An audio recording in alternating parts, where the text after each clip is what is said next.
Welcome back, Governor. Oh, it's good to be back. A lot's happened. By popular demand. A lot has happened in a year. A lot has happened in a year. I was thinking about that. So this time a year ago, we were talking about soft landing, right? You had inflation under control. We had a crisis, a productivity crisis. Now we've got an existential crisis. I don't know, what fresh hell do you think we're going to usher in this year?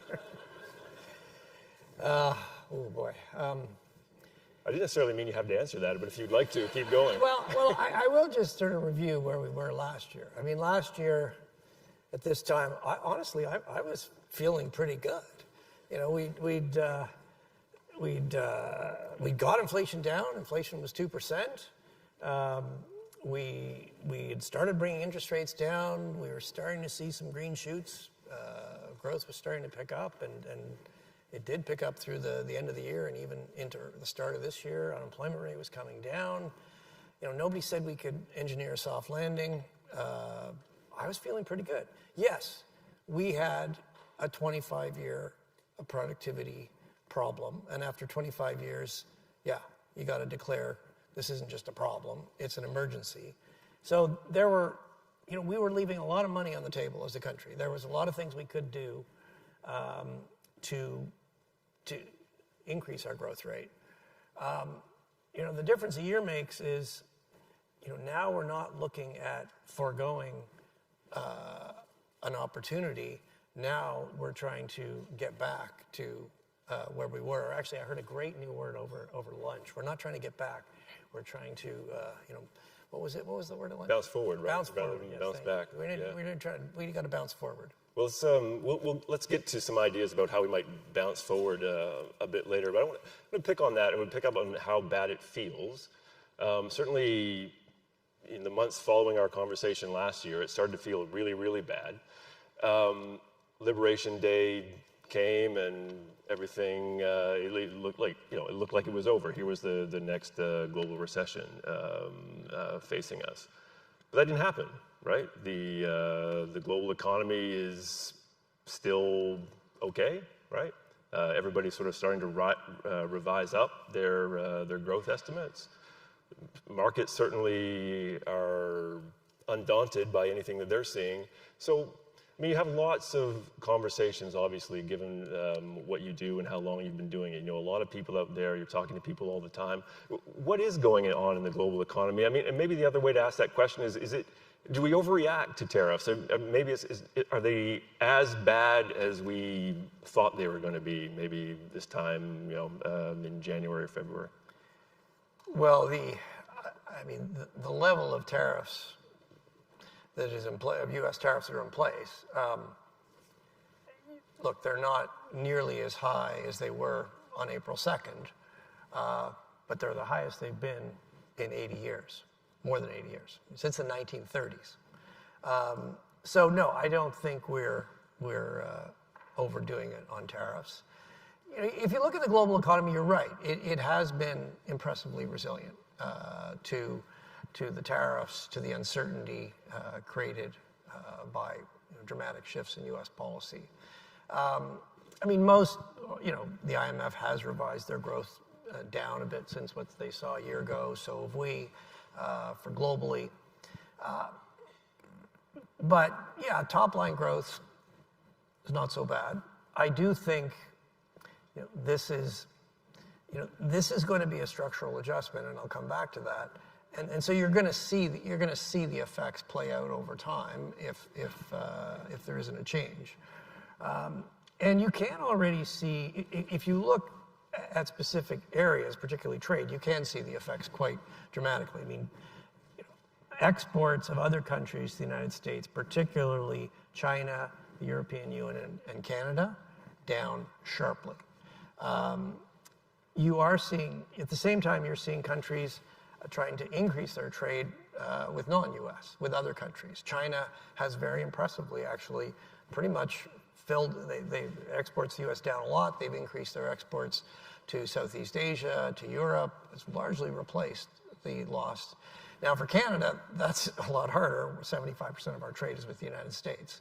You do see some increase in our trade with other countries, but we can't replace 75%. And then the other, so you're seeing U.S. imports are down, and what they do import is going to be more expensive in the United States. The U.S. thinks this is going to improve their trade deficit. It might in the short run, but fundamentally, unless the U.S. saves more, it's probably just going to reduce exports along with imports. So the U.S. footprint in global trade is going to be smaller. The world needs to adjust to that. Now, Canada, for us, it's a bigger adjustment than it is for any other country because we are so integrated with the United States. Our actually average tariff rate with U.S. is comparatively low, 6%, around 6%, which is low by global standards. But as I said, 75% of our trade is between the United States. Our economies are so integrated. Many products are produced across the border multiple times before they're a final product. So yeah, it's going to be a bigger adjustment for us than for anyone else. Do you not anticipate that eventually the corporate Canada, the business, the private sector will just figure out a way to get around those tariffs, through those tariffs, absorb those tariffs? I mean, profit margins were pretty wide going into this period. Is it not possible that people just might accept lower profit margins, lower hurdle rates, that sort of thing? Well, I mean, look, businesses, I'm looking at a bunch of business leaders. Yes, many businesses have absorbed some of that on their margins. In fact, there's a big question, who's actually paying for the tariffs? And if you look at the data, what you see is actually, so far, it's largely American companies that are playing with the tariffs. Yes, they did have pretty good margins. They have largely absorbed the tariffs. Some of it has passed through to consumer prices. You can see it in certainly some items in the U.S. CPI. But will they permanently absorb those tariffs? I doubt it. I think over time they will pass those through. And if you look historically, that's what happened. The pass-through tends to be slow, but yes, businesses are going to look at ways to restore their margins. All right. I've got one last global question before we get to some domestic issues. Everyone is talking. We mentioned the stock markets in passing. Everyone is talking about an AI bubble. You have some experience with financial crises. You were at finance, closely involved in the work done there to fight off that calamity. Something that you told me when I came to see you on the 10th anniversary of that event, when you were still at Rotman, you told me about how one of your visceral memories was in the early stages of that event, walking the streets and just sort of, being almost torn up, I guess, is what I remember you saying about, seeing all of us not really having a clue what was happening, and you having all that information about what could happen. You didn't know how bad it could get, obviously, but you obviously were privy to some information about how bad things could get. How does it feel walking around the streets today? Yes, you do have a good memory, Kevin. It's unfortunate. I don't feel like I felt then. I think this is a slower moving issue than it was in the global financial crisis. And certainly we've invested a lot in the last 15 years in creating a more resilient, better capitalized financial system. I mean, we already had most of that in Canada, but globally, clearly, we didn't. And just to go through, the financial system actually has been remarkably resilient globally through the last 5 years. That's something we can be thankful for. What worries me the most is that, you just showed some polling of Canadians. Canadians are clearly worried about the cost of living. We did have a big increase in inflation. We've got inflation back down, but the price level is higher. People don't pay inflation, they pay prices. They're still feeling the impact of that going forward. They're still feeling the impact of that past inflation. It hasn't gone away. It's got a long tail. But so what can we do about that problem? Well, our mandate is to keep inflation close to 2%. So we're not going to push the overall price level back down. And in fact, if we tried to do that, it would be very bad in our economy. That's what causes Great Depressions. That's why we target inflation. But so the question is, okay, so what's going to make it better? Well, the only thing that's going to make it better is to grow our income. If there's more income, things become more affordable, but that is going to take some hard decisions. That is going to take some time, and it gets to this polling. Canadians are it looks like they're ready for some hard decisions, but it's going to take some perseverance. So let's talk about what you can do, or the central bank can do at this moment. You cut interest rates a second consecutive time last week. But you said pretty clearly that this is it. You're done, unless things get, go way, way, way off course. You need to stop there. Why? Well, this really comes back to where I started. What we're seeing now, it's not a normal business cycle. A normal business cycle, growth goes down, then growth actually typically comes above its longer term trend. You fill in the hole, and then you get back to the trend. This is more like growth goes down. Yeah, growth will come back up, but the level is lower. I mean, to put that in words, look, we've had an entirely open trading relationship with our biggest trading partner. That is over. It is fractured, and that is destroying some capacity in this country. It's destroyed some productive capacity. There are also additional costs. We talk to companies all the time. What do they tell us? Well, yeah, they're looking for new markets. They're looking to diversify their markets. They're looking to develop new products. They're reconfiguring their supply chains. But the other thing they tell us is that all costs money. That's adding costs. Somebody's got to pay that cost. So we've got two things going on. We've reduced some of the productive capacity of the economy, and we've added cost. That limits what monetary policy can do to boost demand while keeping inflation close to the 2% target. So yes, there is a role for monetary policy to help the economy through this. But we can't target the heavily tariff sectors, and we can't target steel or autos or aluminum or lumber. We can't help companies develop new markets or reconfigure their supply chain. What we can do is, obviously those hard-hit sectors, that is spilling over to the rest of the economy. We can use interest rates to try to mitigate those spillovers, and we can, by lowering interest rates, we can help with the adjustment. And, investment is the cost of borrowing for investment is a little bit lower, but as I said, it's how much we can do is limited by the fact that there are added costs. There is destroyed capacity, so there's only so much we can do. You typically shy away from being too explicit about your intentions for monetary policy. Certainly for the last while, it's sort of you've emphasized that you're data dependent. Why now have you shifted to a more explicit, what we say in the biz, forward guidance? Was there something behind that? Well, these are always difficult judgments, but you went back to the start of first U.S. threats on tariffs, then April 2nd, and we've been consistently putting out what we called scenarios, because you can't do a forecast when we couldn't, with that much unpredictability. We didn't feel it was really helpful either for monetary policy or for the public to put out a forecast. But those scenarios certainly were very helpful for us, and they showed just if you got a 10% universal tariff in Canada, yeah, we were predicting the economy would have a serious recession. If we could negotiate back from where we were, that recovery could be a little bit faster. But even in that scenario, we weren't getting back to where we were. From the beginning, I have been talking about, to use a sort of economist jargon, this isn't just a demand shock, it's also a supply shock. And supply shocks are more complicated. Monetary policy can't stabilize inflation and output at the same time, so there are these limits.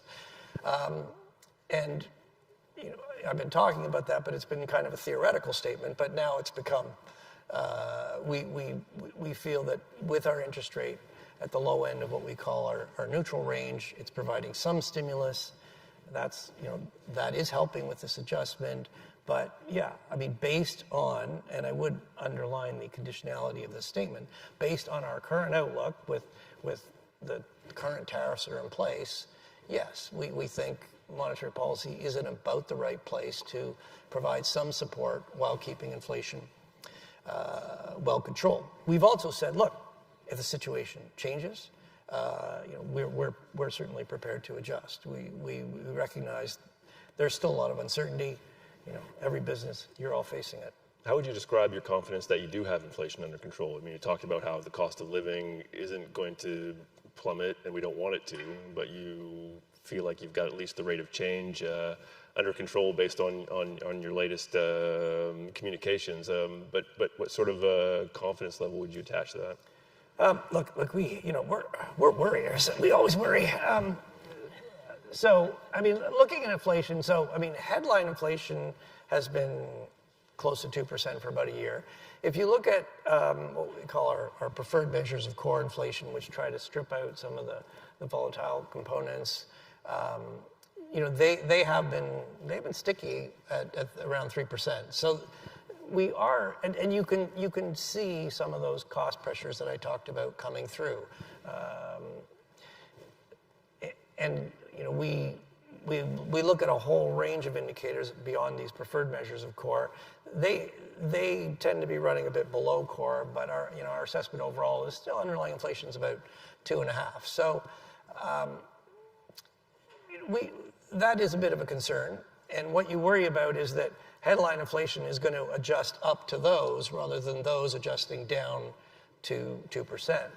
I think on the more reassuring sign, earlier in the year, we did see some upward momentum in those, by which I mean if you look at sort of the monthly, 3-month, 6-month measures, they were running 3.5%. They've now come down a little under 3%. So some of that upward momentum we saw has come out. It takes a little while for that to show up in the year-over-year numbers. We think that that upward momentum is dissipated. We think there's going to be some more easing. But look, this is a structural adjustment. We don't go through these very often. So yes, there is an abnormal amount of uncertainty about how this is going to play out, and we're watching that closely. Look, our priority is to make sure that a tariff problem doesn't become an inflation problem. Okay, we got about 5 minutes left. I could do this all afternoon. Let's make sure we talk a bit about the bounce forward and how we might bounce forward. You've set out fairly clearly that because of all the things we've been talking about, you're sort of limited in what you can do from where you sit at the central bank. But you know a lot about the economy. You've got a PhD from the school that just gave us a Nobel laureate in economics. He wrote about innovation. You have some thoughts, surely, that you could share about how you would go about sort of orchestrating a more resilient economy in this moment without getting yourself in too much trouble with the folks on the other side of town in Ottawa. Well, first of all, I'm glad you mentioned our Nobel laureate, Peter Howitt, who actually taught me when I was a graduate student at Western. Great Canadian moment. And it really does, I'm looking at 2 university presidents. I am the former dean of the business school. Our universities, they are gems. They are a real Canadian gem. And one bit of advice for everybody is we need to support them. But yes, coming back to the bigger question, look, we've been kicked and we've got some bruises. And you can kick back, sure, that feels good. But what do you really need to do? You need to strengthen the team, and you need to win. That's how you bounce forward. So, look, what does that look like? I will stress, these are not things the monetary policy can do. They're not things within our mandate. We do spend a lot of time looking at the economy. We can help with the diagnosis, but when it comes to the specific policies, I'm going to leave that to our elected governments. But look, you just look at a map of North America, Canada, the U.S. Canada's a long way across, and it's been so much easier to just trade north-south, north-south, north-south. And as a result, we've underinvested in developing our internal market. We have too many interprovincial trade barriers. We have all sorts of provincial accreditation bodies for almost every plumbers, electricians, doctors, nurses, engineers, you name it. You can move, but there's added friction. We have small regulatory differences across provinces. Yes, they're well-intentioned, but we could get rid of that. And I think you are seeing some real political momentum to do that. I do worry that it's a bit too piecemeal. And I mean, the objective here is to lower the cost of doing business across the country and growing our internal market. A comprehensive approach would be much more effective in achieving that. The other part is that we need to improve our east-west transportation so we can move things more inexpensively across the country. And then if we want to diversify our exports, well, we need to get things east-west. We need to improve our port capacity, and that will help. So those are some of the things that I think where it's been so easy to go north-south, we need to be thinking more globally. What's your sense on what's happening with the push to get rid of some of those inter-provincial trade barriers? I've listened to you talk about that for years, far before this current moment. You spent a lot of time talking to businesses, people out there. Well, what's your sense on where that's at? Is it still proceeding? Well, as I said, look, I think on the positive note, these have been around for a long time, and previously we were missing an upside opportunity. Now it's we need to grow our internal market to offset what we're losing in the American market. So that has created there's something about losing something feels worse than giving up something you could have had but you don't have. So that is creating some political momentum, and certainly the provincial premiers are engaged on this like they've never been before. As I said, I mean, what we're hearing for businesses is, so provinces have been been signing a series of MOUs with each other. What we are hearing from businesses is, okay, well, that's great, but now we have to sort out all these MOUs. Like, there's still a lot of rules. If you could take a more comprehensive approach, that would be more effective in lowering the cost of business. Okay, we've got 1 minute left, so AI.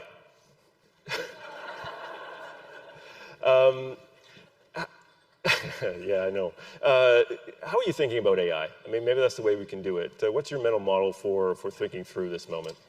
Well, I will say with some trepidation, I usually feel like when I talk to people, I know more about monetary policy than most other people in the room. But on AI, I'm not sure that is the case here today. Look, I think we've talked a lot about we need to improve our productivity growth. We need to grow our economy. Productivity growth is what underpins rising standard of living. It's what pays higher wages and what makes your companies more competitive. So that is the imperative, and AI has the potential to be a big part of that. So that is something we need to lean into. You talked about Peter Howitt. So his Nobel Prize is on sort of formalizing the Schumpeterian idea of creative destruction. AI, transformative technologies can destroy businesses as well as create new ones. They can eliminate jobs as well as creating new jobs. That can be a painful adjustment for the economy. So as you think about that, you don't want to eliminate the top line potential, but you got to think about how are we going to, as a country, manage through the disruption as well. And the reality is, if you don't allow any disruption, it's going to be hard to get the top line. So you can't block the disruption. But you do have to figure out how to ensure that the losers can move on, get some retraining, find another opportunity. So I mean, the last thing I'll say on AI is that we also have to look at longer run. There's potential for big payoff. It should be disinflationary, meaning the economy can grow faster without causing inflation. In the short run, though, and you're already seeing this, there will be some bottlenecks. I mean, there's been a huge increase in demand for power, particularly in the U.S. That is causing bottlenecks. So you will see pressures in some places. So we need to look at both the demand and supply, and our job is to try to keep the overall economy in balance. So that's what we're looking at. Thanks for that, Governor. And we're out of time. Thank you very much. Thanks, everybody.